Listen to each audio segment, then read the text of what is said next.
Well, howdy there, Internet people. It's Belle again. So today, we're going to talk about Trump and 100 executive orders. Maybe. Trump has reportedly informed Senate Republicans that he plans to issue 100 executive orders.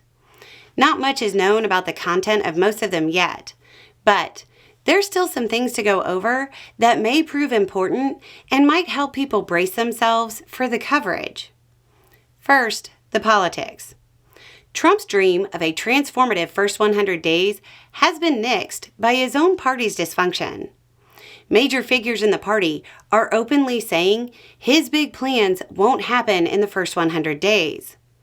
100 executive orders might be his way of trying to counteract the appearance of months with no real action. You know, something to start off with a bang and get some momentum going. 1 executive order.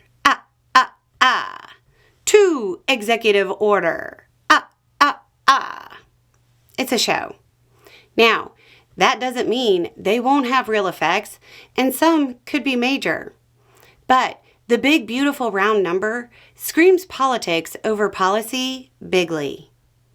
Now, the technicalities. Will there really be 100 executive orders? Maybe. But honestly, it seems unlikely. Executive orders are numbered, tangible, real things, published in the Federal Register, that carry the weight of law.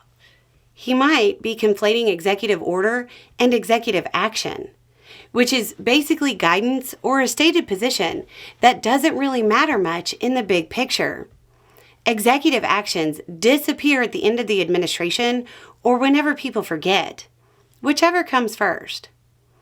Executive orders have to be rescinded by a court or the next president.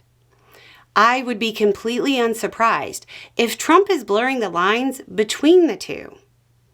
What good are these? Executive order or executive action. Either way, his base will cheer it on and assume the problem, whatever it is, real or imagined, is solved. This is good for Trump because it gets him early wins in the eyes of his base. It's also bad for Trump's agenda. Once his base believes he solved a problem because he signed a piece of paper, the pressure is off Congress to actually legislate on the issue. Trump supporters are going to be much less likely to push specific legislation or see the need for it if Trump has already fixed the issue with a pen stroke. It will also make congressional Republicans less likely to say it's needed, because they'll be undermining Trump's win. That's good news for those opposed to Trump's agenda. The pen stroke method is much easier to undo. Even though we don't know what the orders or actions are yet, we can guess. Lots of immigration stuff, lots of culture war stuff, energy policy, and so on.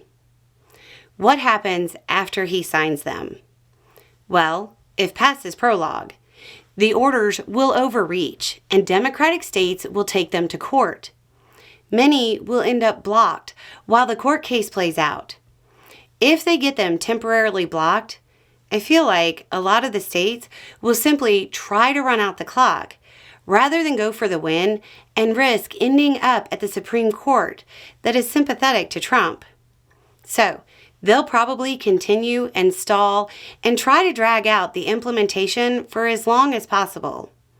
This is a process that can take years. Now, if they are going to be split between executive order and executive actions, here's the key thing to look for. Executive orders are numbered and published.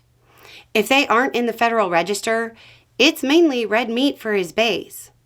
Focus on the numbered ones. Anyway, it's just a thought. Y'all have a good day.